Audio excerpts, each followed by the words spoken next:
Stalingrado no fue una victoria. Fue la tumba del mejor ejército de Hitler. Hoy verás cómo ocurrió el desastre. El verano de 1942 envolvió las vastas estepas del sur de Rusia en una nube de polvo asfixiante y un calor que derretía la voluntad. Tras el amargo fracaso a las puertas de Moscú durante el invierno anterior, el alto mando alemán necesitaba desesperadamente una victoria decisiva. Pero más que gloria, el Tercer Reich necesitaba sangre para alimentar su maquinaria de guerra, petróleo. La nueva gran ofensiva, bautizada como Operación Azul, Vollblau, no apuntaba originalmente a la aniquilación de ciudades simbólicas, sino a los ricos campos petrolíferos del Cáucaso, allá en el lejano sur, en Bakú. Sin ese oro negro, los tanques Panzer se convertirían en ataúdes de hierro inmóviles y la Luftwaffe caería del cielo. En el papel, el plan era lógico y letal. El grupo de ejército sur de la Wehrmacht avanzaría como una marea imparable a través de las llanuras, aplastando cualquier resistencia soviética. Y durante las primeras semanas, la ilusión de la invencibilidad alemana pareció restaurarse. Las divisiones blindadas cortaban la estepa como cuchillos calientes sobre mantequilla, avanzando decenas de kilómetros al día. La moral estaba por las nubes. Los soldados alemanes, curtidos por años de victorias ininterrumpidas desde Polonia hasta Francia, escribían a sus familias en Berlín asegurando que la guerra terminaría antes de que cayeran las primeras nieves. Pero en el cuartel general de Rastenburg, conocido como la guarida del lobo, el líder supremo de Alemania cometió el primero de los errores fatales que sellarían el destino de cientos de miles de hombres. Al observar el mapa, su mirada fue atraída por un punto estratégico en el recodo del caudaloso río Volga. Un nudo industrial y ferroviario vital, pero cuya importancia real no residía en sus fábricas de tractores y acero, sino en su nombre, Stalingrado, la ciudad de Stalin. Para Adolf Hitler, tomar esa ciudad se convirtió en una obsesión personal, un golpe psicológico destinado a humillar a su némesis soviética ante los ojos del mundo. Movido por la arrogancia, tomó una decisión que desafiaba los principios más básicos de la estrategia militar. Dividió sus fuerzas. El grupo de ejército sur fue partido en dos. El grupo A fue enviado hacia el sur, hacia las montañas del Cáucaso y el petróleo. El grupo B, cuya punta de lanza era el poderoso y prestigioso Sexto Ejército, bajo el mando del general Friedrich Paulus, recibió la orden de marchar hacia el este, hacia el Volga, para tomar Stalingrado. Paulus comandaba a más de 300.000 hombres, la flor y nata de la maquinaria bélica alemana, una fuerza que se creía capaz de tomar cualquier objetivo en la tierra. A medida que el Sexto Ejército se acercaba a los suburbios de la ciudad a finales de agosto, el mando alemán decidió aplicar su táctica habitual, el terror desde el aire. Si la ciudad iba a ser tomada, primero debía ser ablandada. El 23 de agosto de 1943, a las 4:30 de la tarde, el cielo sobre Stalingrado se oscureció. No por las nubes, sino por la llegada de la Luftflotte 4, la flota aérea más destructiva, concentrada en un solo punto, hasta ese momento en la guerra. Más de 1000 aviones, entre bombarderos Heinkel, Junkers y los temidos Stukas con sus sirenas aullando, descargaron sobre la ciudad una lluvia de fuego apocalíptica. Durante 48 horas ininterrumpidas, cayeron más de 1000 toneladas de bombas explosivas e incendiarias. Stalingrado una ciudad que en gran parte estaba construida con edificios de madera, se transformó en un horno gigante. Los tanques de almacenamiento de petróleo a orillas del Volga fueron alcanzados, derramando combustible en llamas sobre el río, creando la espantosa ilusión de que el mismísimo agua estaba ardiendo. Las crónicas históricas documentan que al menos 40.000 civiles murieron en esos primeros días de fuego. Desde la distancia, los soldados alemanes observaban la columna de humo negro que se elevaba a kilómetros hacia la estratosfera y pensaban que la ciudad ya estaba conquistada, que nada ni nadie podía sobrevivir a semejante aniquilación. Pero fue precisamente en ese apocalipsis de fuego donde nació la tumba de la Wehrmacht. El bombardeo masivo, concebido para quebrar la voluntad del Ejército Rojo y despejar el camino para los tanques, logró exactamente lo contrario. Al reducir la ciudad a millones de toneladas de escombros entrelazados, vigas de acero retorcidas y bloques de hormigón destrozados, la Luftwaffe destruyó la mayor ventaja táctica del ejército alemán: la guerra de movimiento. La Blitzkrieg, la guerra relámpago, basada en la maniobrabilidad de los tanques y la velocidad, requiere calles abiertas, plazas amplias y terreno despejado.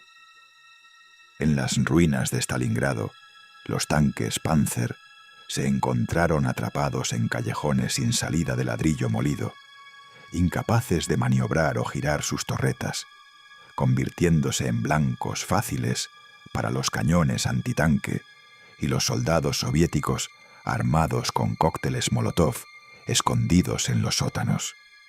Los alemanes, sin saberlo, habían construido con sus propias bombas la fortaleza perfecta para su enemigo. La batalla ya no se libraría en campos abiertos con maniobras brillantes, sino en la oscuridad de las alcantarillas, en los huecos de las escaleras y a través de agujeros perforados en las paredes de los apartamentos en ruinas.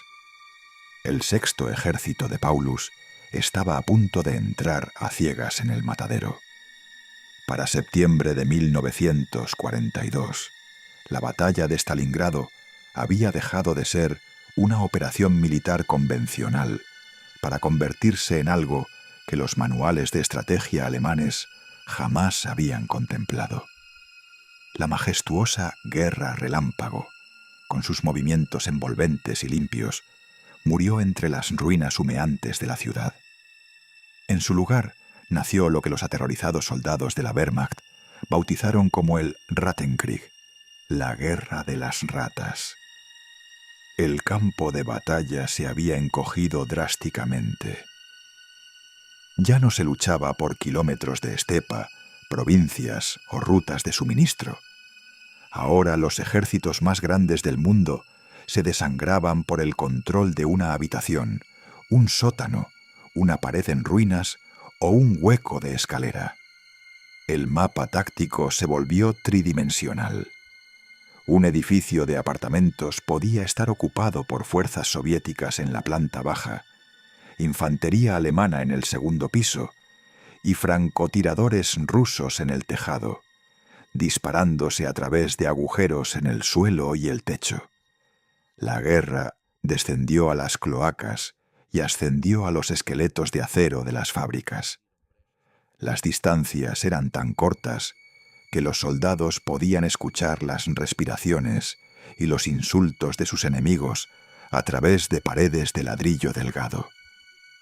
El uso de artillería pesada se volvió inútil y peligroso, dejando el peso del combate a las granadas, los lanzallamas, los cuchillos y las palas de trinchera afiladas, usadas brutalmente en la oscuridad para decapitar o mutilar en el combate cuerpo a cuerpo.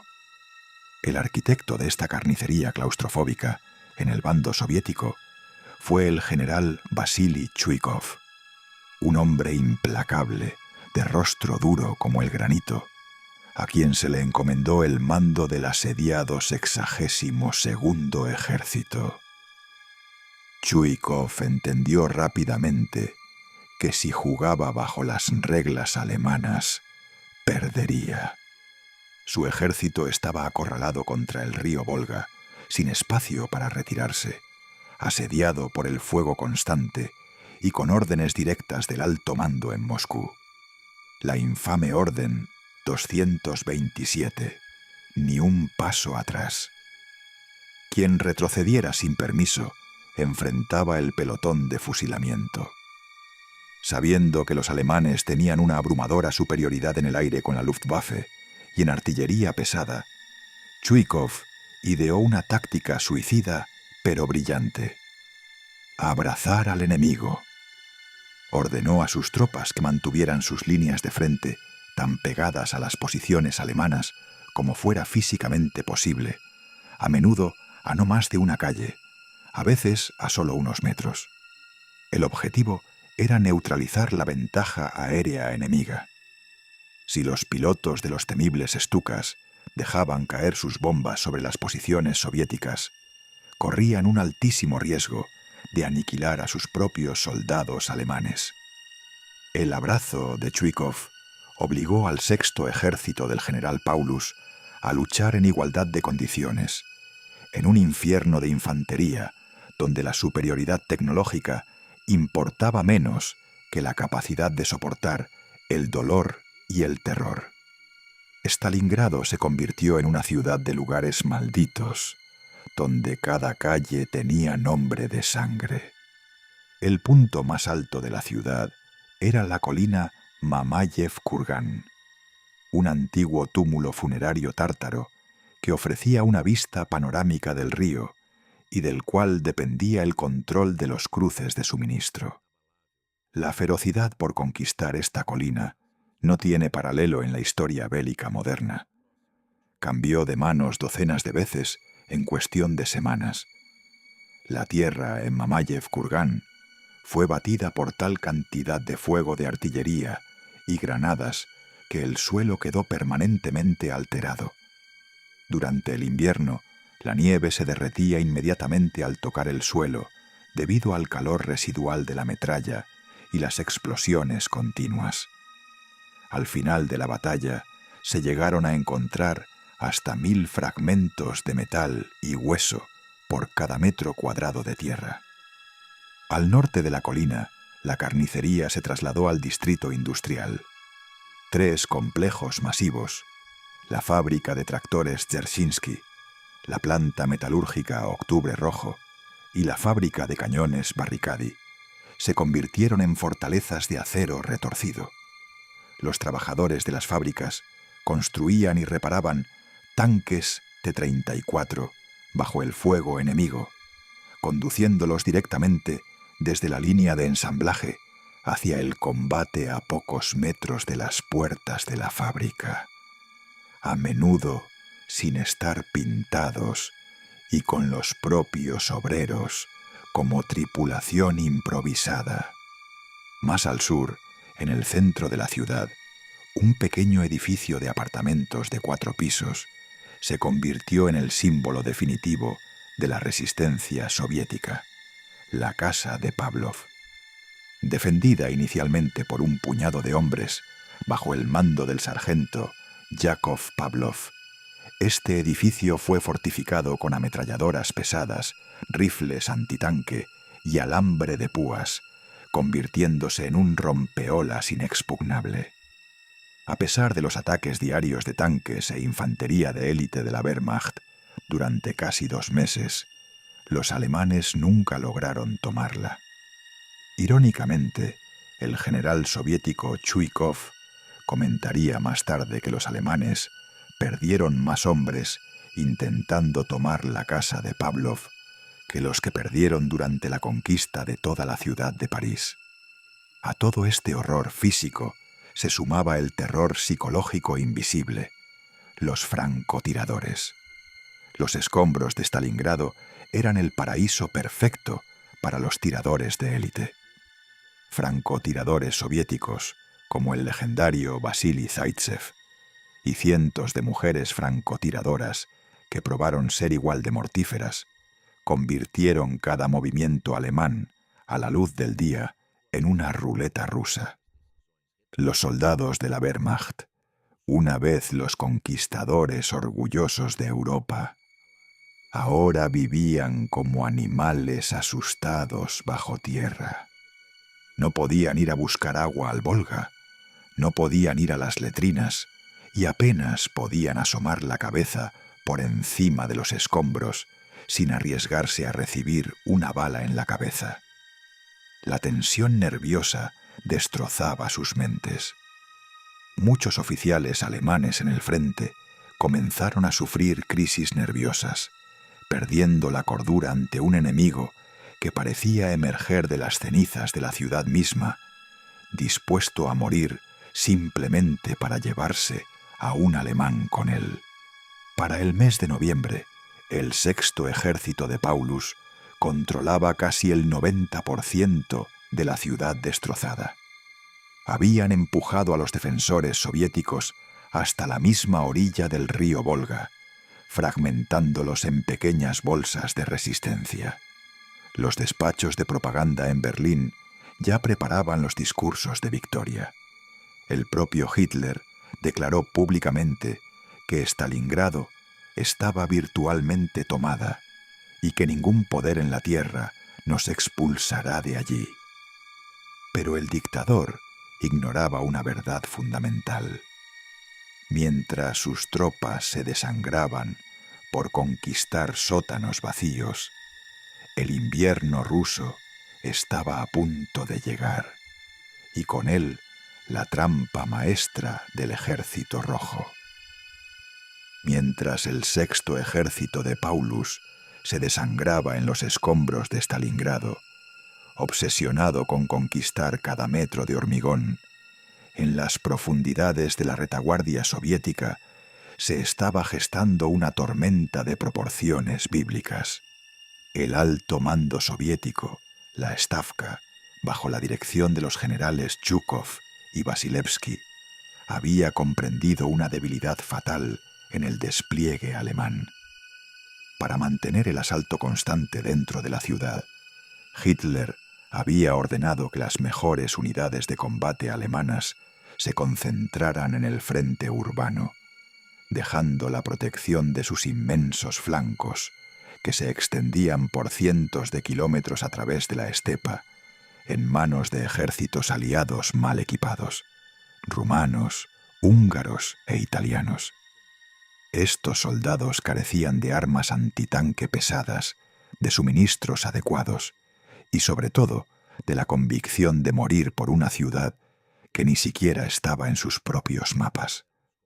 El 19 de noviembre de 1942, el destino del sexto ejército quedó sellado bajo una niebla helada y un cielo plomizo. A las 5 de la mañana, el silencio de la estepa fue desgarrado por el rugido de miles de lanzacohetes Katyusha, los temidos órganos de Stalin, y el trueno de miles de piezas de artillería. Era el inicio de la Operación Urano. Las fuerzas soviéticas no atacaron el corazón de Stalingrado, donde los alemanes eran fuertes. Atacaron los flancos débiles.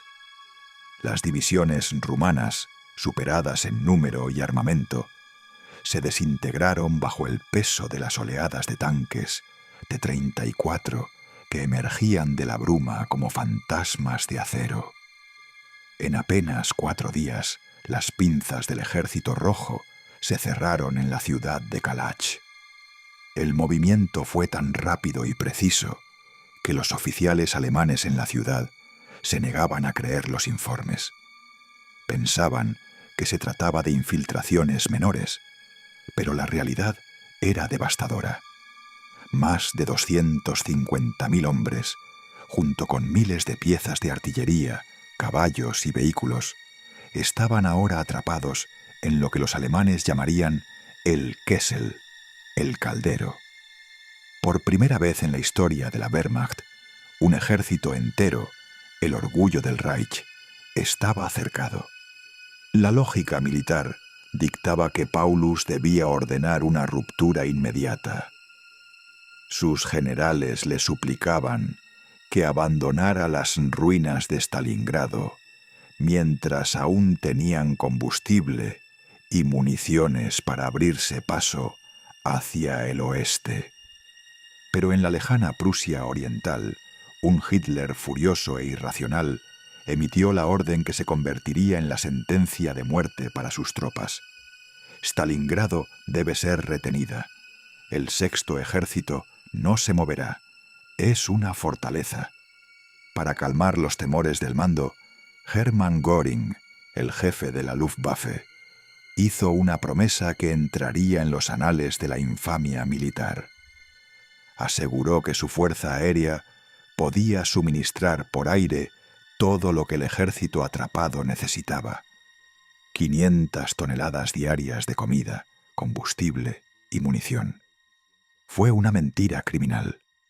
La Luftwaffe, ya agotada por meses de combate y enfrentada al invierno más crudo en décadas, apenas podía entregar una fracción de esa cifra. En los días buenos llegaban 100 toneladas. En los días de tormenta, absolutamente nada. El puente aéreo fue un fracaso sangriento. Los aviones de transporte Junkers y Heinkel eran derribados por docenas por los cazas soviéticos o por la artillería antiaérea que rodeaba el cerco. Los aeródromos dentro del Kessel se convirtieron en cementerios de aviones destrozados y hombres desesperados que intentaban subir a los últimos vuelos para escapar del infierno. Entonces, el Geral Invierno hizo su entrada triunfal. Las temperaturas cayeron en picado hasta alcanzar los 30 y 40 grados bajo cero. El sexto ejército, que había sido enviado a Rusia con uniformes de verano, pensando en una campaña corta, se encontró congelándose vivo. El aceite de las armas se solidificaba, los motores de los vehículos estallaban por el frío y la grasa de los tanques se volvía piedra. Pero lo peor de todo fue el hambre. Las raciones se redujeron a niveles de inanición.